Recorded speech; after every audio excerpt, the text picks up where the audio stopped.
नमस्कार विद्यार्थियों, आप सभी का स्वागत है हमारे YouTube channel Bihar S S Lockers Academy 9th और 10th क्लास पर। आज हम लोग जो है 9th कक्षा के विद्यार्थियों के गोधली बुक का तीसरा अध्याय, जिसका नाम है ग्राम गीत का मर्म, ये गद्यखंड भाग का तीसरा अध्याय है।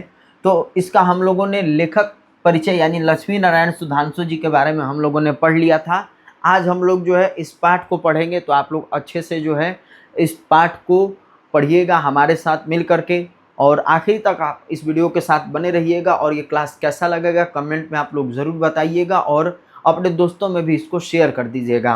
और अगर आप हमारे चैनल पर नए विद्यार्थी हैं, पहली बार आए हैं, तो आप हमारे channel Bihar S S Lockers Academy 9th और 10th क्लास को सब्सक्राइब कर लीजिएगा।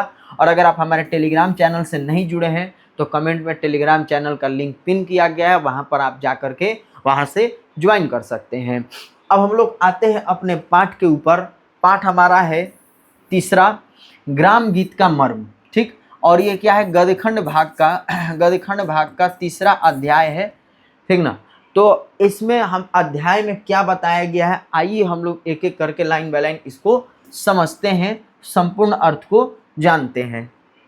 कहा जा रहा है यहाँ पर कि किसी देश के काव्य का उद्भव साधारणतः वहाँ की दंत कथाओं या ग्राम गीतों से होता है।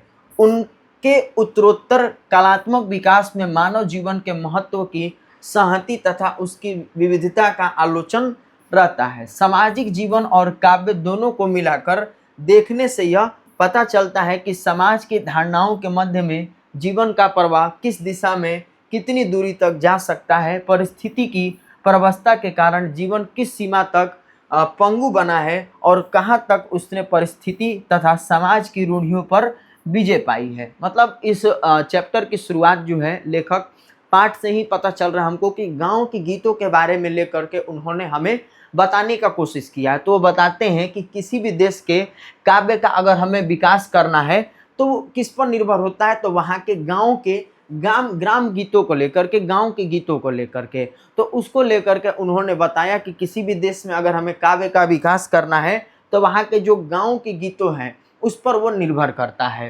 फिर कहते हैं कि ग्राम गीतों में मानव जीवन के उन प्राथमिक चित्रों के दर्शन होते हैं जिनमें मनुष्य साधारणतः अपनी लालसा, वासना, प्रेम, घृणा, उल्लास, विषाद को समाज की मान्य धारणाओं को ऊपर नहीं उठा सकता है, और अपनी हृदयगत भावनाओं को प्रकट करने में उसने कृत्रिम शिष्टाचार का प्रतिबंध भी नहीं माना है।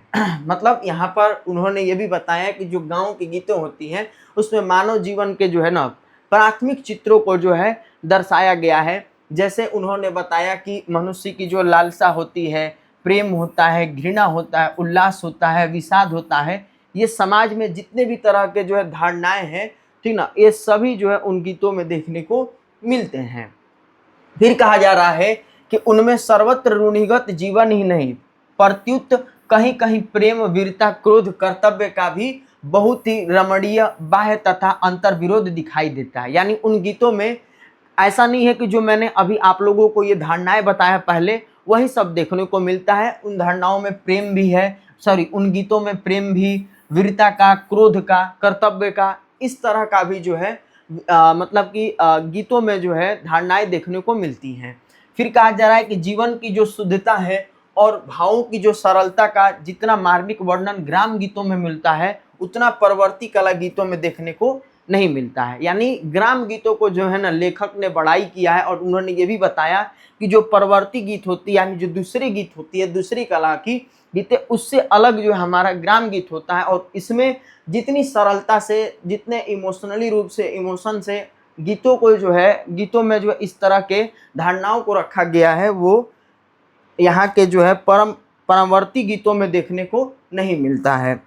फिर उन्होंने कहा है कि जीवन का आरंभ जैसे शैशव है वैसे ही कला गीत का ग्राम गीत से है। यानी जैसे जीवन का आरंभ हमारा शैशवावस्था से होता है, ठीक, तो वैसे ही जो है कला गीत का जो आरंभ होता है वो ग्राम गीत से होता है। फिर उन्होंने बताया कि ग्राम गीत संभवतः वह जातीय आंसू कवित्व है जो कर्म या क्रीड़ा के ताल पर रचा गया है। गीत का उपयोग जीवन के महत्वपूर्ण समाधान के अतिरिक्त साधारण मनोरंजन भी है, और ऐसा कहना अनुपयुक्त न होगा। मनोरंजन के विविध रूप और विधियां हैं। स्त्री प्रकृति में गृहस्थ कर्म विधान की जो स्वाभाविक प्रेरणा है उससे गीतों की रचना का अटूट संबंध है। आगे क्या कहते हैं, तो आगे बताते हैं कि चक्की पीसते समय, धान कूटते समय, चरखा काटते समय अपने शरीर श्रम को हल्का करने के लिए जो स्त्रियां गीत गाती थी, मतलब कि पहले के जैसे गांवों में स्त्रियां जो है काम उम करने जाती हैं खेतों पे, तो इस तरह के ग्राम गीतों को गुनगुनाती थी। क्यों? क्योंकि जो उनकी थकावट थी शरीर की, इस सारे तरह के काम करने में, जैसे चरखा चलाने में हो गया, धान कूटने में हो गया, चक्की पीसते समय, पहले तो आटा पीसने के लिए जो मशीन होता था वो नहीं था, चक्की से ही लोग जो आटा को पीसते थे, मतलब गेहूं को पीसते थे, ठीक ना। तो चक्की पीसते समय जो है, या सॉरी चक्की पीसते समय, उसके बाद धान को जो है कूटते समय और अलग अलग तरह के काम करते समय जो है महिलाएं क्या करती थी, ग्राम गीतों को गुनगुनाती थी। और उस समय उनका अभिप्राय साधारण यही रहता था कि परिश्रम के कारण जो थकावट आई रहती है उससे ध्यान हटा करके अन्यथा मनोरंजन में चित्त संलग्न किया जा सके। चित्त मतलब होता है मन, तो अपने मन को जो है ये मनोरंजन की ओर ले जाने के लिए, थकावट से हटाने के लिए, क्योंकि काम करेंगे थकावट होगा, फिर थोड़ा बहुत काम करेंगे थकावट होगा तो फिर काम छोड़ देंगे। लेकिन ये लोग गीत इसलिए गुनगुनाती थी ताकि थकावट की तरफ हमारा ध्यान न जाए, मनोरंजन की ओर जाए, तो इसलिए वो लोग गीत गाया करती थी। तो ग्राम गीत का एक ये भी जो है महत्व है। फिर लेखक ये भी बताते हैं कि इनके अतिरिक्त कुछ ऐसे गीत भी हैं जो भाव की उमंग में गाए गए हैं, जैसे जन्म हो गया, मुंडन हो गया, योगोपवीत हो गया, विवाह हो गया, पर्व त्योहार हो गया आदि के अवसर पर जो गीत गाए जाते हैं उनमें उल्लास और उमंग की ही प्रधानता रहती है। उनके गीतों का मुख्य विषय पारिवारिक जीवन है। यानी जो मतलब इन सभी तरह के कार्यों में जो गीत गाया जाता था, जैसे पर्व त्योहार हो गया, विवाह शादी हो गया, किसी का मुंडन हो गया, किसी का जन्म हुआ, तो वो पारिवारिक गीत को लेकर के जो है ना, पारिवारिक जीवन के तौर पे इन गीतों को जो है गाया जाता था। इसी तरह कुछ और भी उदाहरण दिए गए हैं, जैसे प्रेम हो गया, विवाह हो गया, तथा पतोहू और सास ससुर के बर्ताव, माँ भाई बहन का स्नेह आदि बातों ही ज्यादातर गीतों में पाई जाती थी। यानी यहाँ पर जो बातें बताई गई हैं कि प्रेम हो गया, विवाह हो गया, सास बहू, भाई बहन, इन सभी को लेकर के गीतों में जो है ना जानकारियां दी गई थी, और इसी विषय पर जो है क्या किया जाता था, गीत को गाया जाता था। आगे कहा जा रहा है लेखक के द्वारा कि स्त्री प्रकृति का अनुकरण, अनुकरण मतलब होता है क्या, नकल करना। तो स्त्री के जैसा जो नकल पुरुष ने भी किया, यानी पुरुषों ने भी क्या किया, जैसे स्त्री गाने को गुनगुनाती थी वैसे पुरुष ने भी गाने को क्या किया, गुनगुनाया, उनके अनुसार नकल उन्होंने किया। वो लोग हल जोतते समय, नाव खेने समय, पालकी ढोने समय जो है वो क्या करते थे, कामों में जो है गाए जाने वाले लायक गीत पुरुष भी जो है गाते थे या बनाए थे उन्होंने। किंतु सब मिलाकर के ग्राम गीतों की प्रकृति स्त्रीण ही रही, पुरुषत्व का आक्रमण उन पर नहीं किया जा सका। स्त्रियों ने जहाँ कोमल भाव की ही अभिव्यक्ति की, वहाँ पुरुषों ने अवश्य ही अपने संस्कारवश प्रेम को प्राप्त करने के लिए युद्ध घोषणा की है। मतलब ग्राम गीत को लेकर के लेखक ये बता रहे हैं कि जो ग्राम गीतों को सही तरीके से, सही मायने से जो गाती थी तो वो स्त्रियां गाती थी, क्योंकि कोमल और मधुर आवाज में जो है वो, या कोमल और मधुर भाव से गाती थी। पुरुषों में ऐसा संस्कार देखने को नहीं मिला प्रेम का। वो ज्यादातर जो है युद्ध हो गया, युद्ध घोषणा, ज्यादातर जो है मतलब कि लड़ाई मारपीट, इस पे जो है वो ज्यादा ध्यान रखते थे। उन्होंने भी गीत को स्वीकारा, ऐसा नहीं है, लेकिन महिलाओं की तरह जो है ना वो लोग भी इसको स्वीकार नहीं कर पाए। तो यही चीज जो है यहाँ पर बताया गया। फिर वो कहते हैं कि इस प्रकार मनुष्य को दो सनातन प्रवृत्तियों, प्रेम और युद्ध का वर्णन भी ग्राम गीतों में मिलता है। यानी जो मनुष्य गीत गाते थे या मनुष्यों के लिए क्या किया गया, दो तरह के जो है ग्राम गीतों में वर्णन किया गया है, प्रेम का भी और युद्ध का भी। फिर कहा जा रहा है कि तत्वतः ग्राम गीत हृदय की वाणी है, मस्तिष्क की ध्वनि नहीं। क्या है ग्राम गीत? हृदय की वाणी है। ये एक ऑब्जेक्टिव क्वेश्चन भी बन सकता है कि ग्राम गीत क्या है, हृदय की वाणी है और मस्तिष्क की यह ध्वनि नहीं है। इनकी उद्भावना व्यक्तिगत जीवन के उल्लास विषाद को लेकर भले ही हुई हो, किंतु मानव जातीयता में उनकी सारी व्यक्तिक विशेषता अंतर्निहित हो गई है। उनकी अपूर्वता इसी बात में है, वे व्यक्ति को साथ लेकर भी उसको प्रधान न रख उपलक्ष्य बनाकर भावों की स्वाभाविक मार्मिकता के साथ अग्रसर हुए हैं। तो यहाँ पर मतलब ये जानकारियां दे रहे हैं ग्राम गीत को लेकर के, स्त्री पुरुष कि किस तरीके से वो गाते हैं, उन्होंने कैसे इन गीतों को अपनाया, उसको लेकर के उन्होंने बताया है।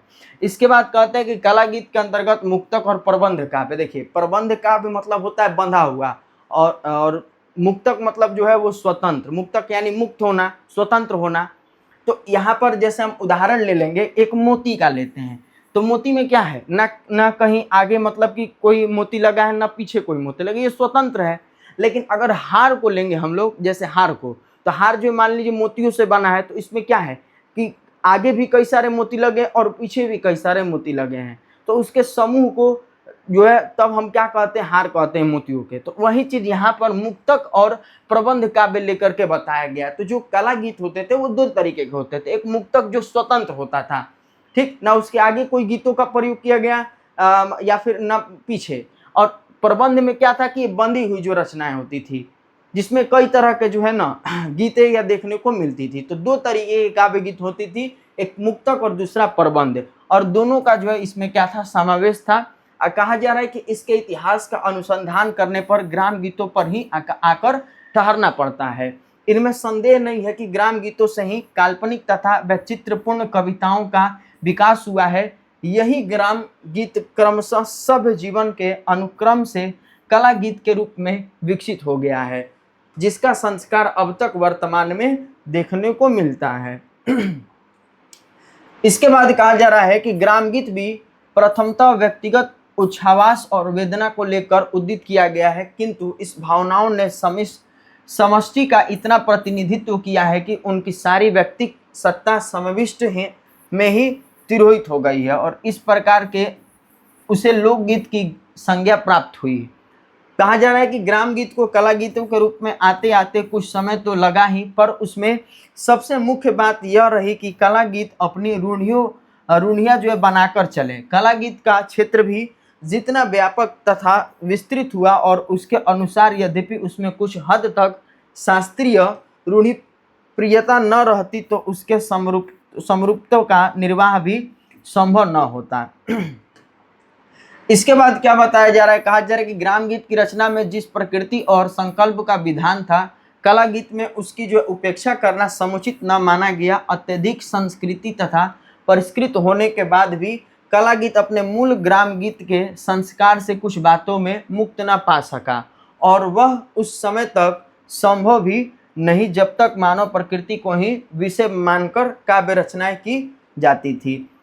तो यहाँ पर जो है कला गीतों का जो है पहले के समय के इतिहास को लेकर के लेखक यहाँ पर जो चीज़ों को बता रहे हैं। थोड़ा सा ये कह सकते हैं कि बोरिंग चैप्टर है, जो मतलब कि हम लोगों को पहले से ही जानकारियाँ नहीं है, लेकिन इसमें हमको गीतों के बारे में जानना है, तो इसलिए आप लोग को लगेगा, लेकिन पढ़ना है क्योंकि इससे एग्जाम में क्वेश्चन भी आते हैं, तो इसे हम लोग को छोड़ना नहीं है। बाकी हम लोग जो आज इतना ही जो है इस पाठ को यहीं तक हम लोग पढ़ेंगे। नेक्स्ट क्लास में जो बाकी के बचे हुए अध्याय के भाग है उसको हम लोग कवर करेंगे, और साथ ही ऑब्जेक्टिव सब्जेक्टिव को भी देखेंगे। तो आप अगर नए विद्यार्थी है तो आप हमारे चैनल को सब्सक्राइब कर लीजिएगा, बेल आइकन को प्रेस कर लीजिएगा, ताकि हमारे नए नए क्लासेज का अपडेट आप लोगों तक पहले मिलते रहे।